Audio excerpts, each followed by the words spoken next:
मन का स्वभाव ऐसा, न यहां लगता न वहां लगता।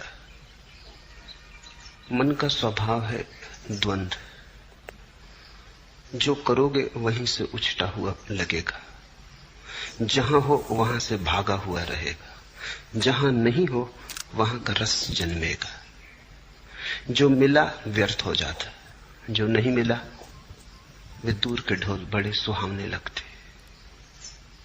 मन के स्वभाव को समझो। न तो ध्यान काम आता न भजन काम आता, मन के स्वभाव को समझना काम आता। मन की ये प्रक्रिया है, पद मिल जाए तो असंतुष्ट, पद न मिले तो असंतुष्ट, पद न मिले तो पीड़ा, पद मिल जाए तो व्यर्थता का बोध। गरीब रोता अमीर नहीं, अमीर रोता कि अमीर हो गया, अब क्या करूं।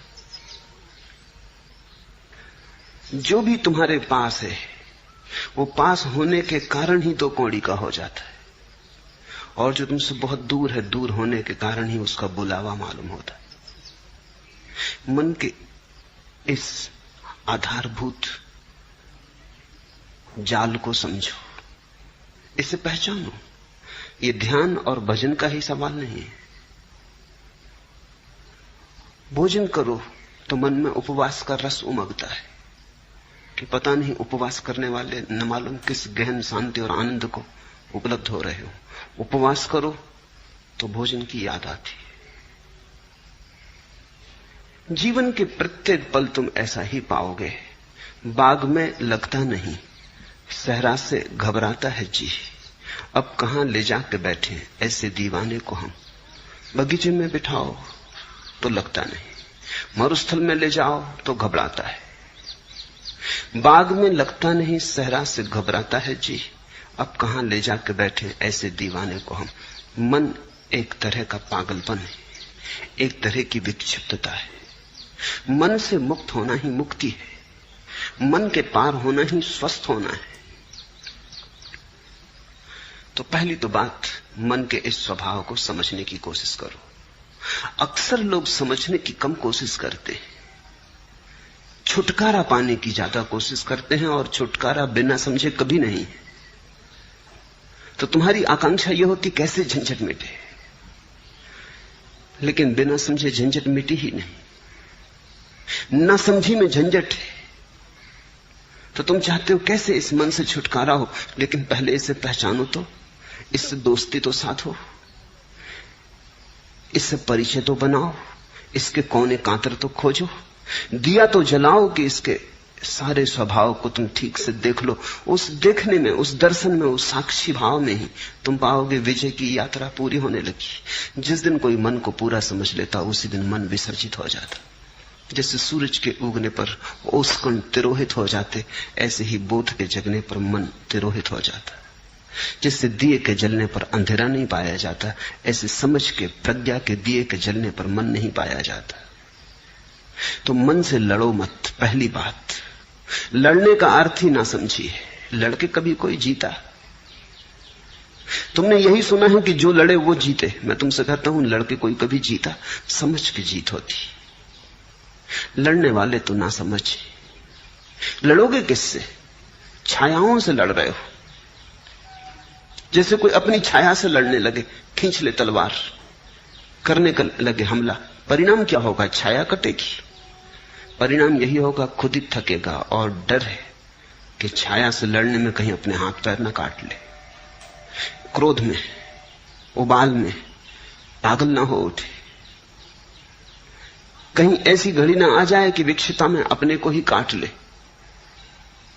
अक्सर मन के साथ लड़ने वाले ऐसी ही स्थिति में पड़ जाते हैं। मन तुम्हारा है, तुम्हारी छाया है नहीं, बस छाया जैसा है। रोशनी बढ़ाओ, थोड़े जाग के मन को समझो।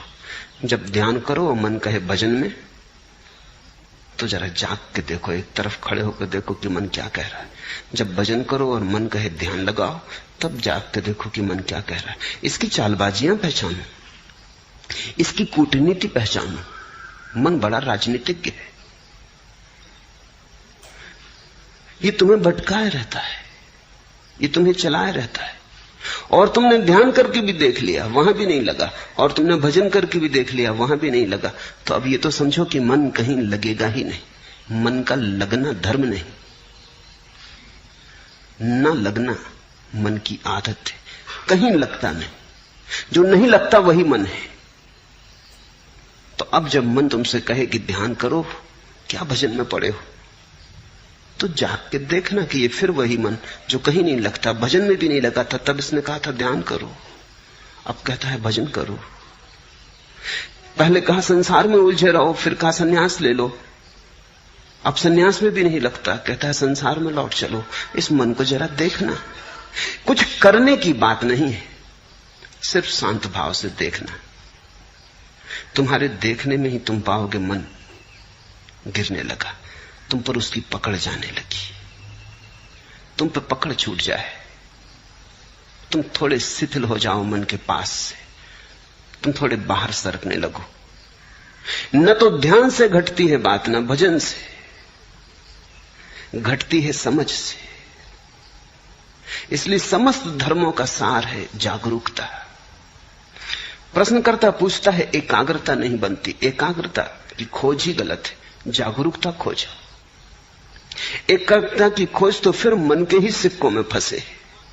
ये मन ही है जो कहता है एकाग्र बनो, ये तुम्हें असंभव चीजें करने को देता है, फिर वो नहीं होती तो तुम हारे थके परेशान हो जाते हो। एकाग्रता की कोई जरूरत ही नहीं है।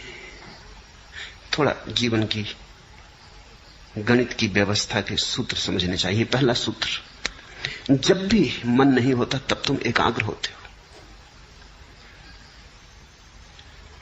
कभी अपने काम में पूरे संलग्न, चाहे बुहारी लगा रहे हो घर में, लेकिन पूरे संलग्न, अचानक तुम पाते हो मन नहीं है। संगीत सुनते संलग्न, मन नहीं है। चित्र बनाते,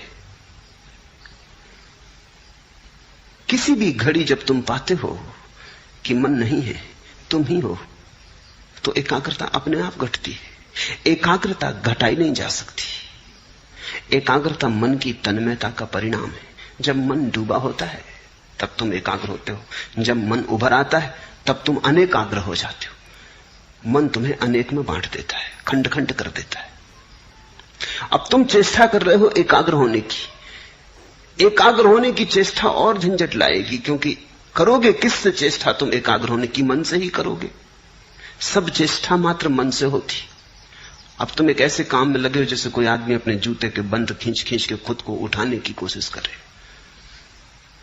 खुद को कैसे उठाओगे? जूते के बंद खींच के थोड़े बहुत उछल कूद लो, फिर बार बार जमीन पर पड़ जाओगे। ये असंभव चेष्टा है। मन कभी एकाग्र नहीं होता। जब एकाग्रता होती तो मन नहीं होता। तो तुम मन के द्वारा एकाग्र होने की चेष्टा ही छोड़ो। तुम तो छोटे छोटे कामों में रस लो। रस का परिणाम है एकाग्रता। बुहारी लगाओ तो ऐसे लगाओ जैसे भगवान के मंदिर में लगा रहे हो, चाहे घर तुम्हारा ही हो, है तो भगवान का ही मंदिर। भोजन करो तो ऐसे ही करो जैसे भगवान को ही भोग लगा रहे हो। भोजन तो तुम ही कर रहे हो, लेकिन अंततः तो भगवान को ही लग रहा है भोज। वही तो तुम्हारे भीतर आके भूख बना, उसी ने तो तुम्हारी भूख जगाई। वही तो तुम्हारे भीतर भूखा है, उसके लिए ही तो तुम भोजन दे रहे हो। रस जगाओ, एकाग्रता की बात मत उठाओ। रस का सहज परिणाम एकाग्रता है। जो करते हो उसे रसपूर्ण ढंग से करो, उसमें डुबकी लो। छोटे और बड़े काम नहीं है दुनिया में। जिस काम में तुम डुबकी ले लो वही बड़ा हो जाता है। बुहारी लगाने में डूब जाओ वही बड़ा हो जाता है। कबीर कहते हैं, खाऊं पीऊं सो सेवा, उठूं बैठूं सो परिक्रमा। मेरा उठना ही बैठना उस परमात्मा की परिक्रमा है, और जो मैं खाता पीता हूं यही उसकी सेवा है।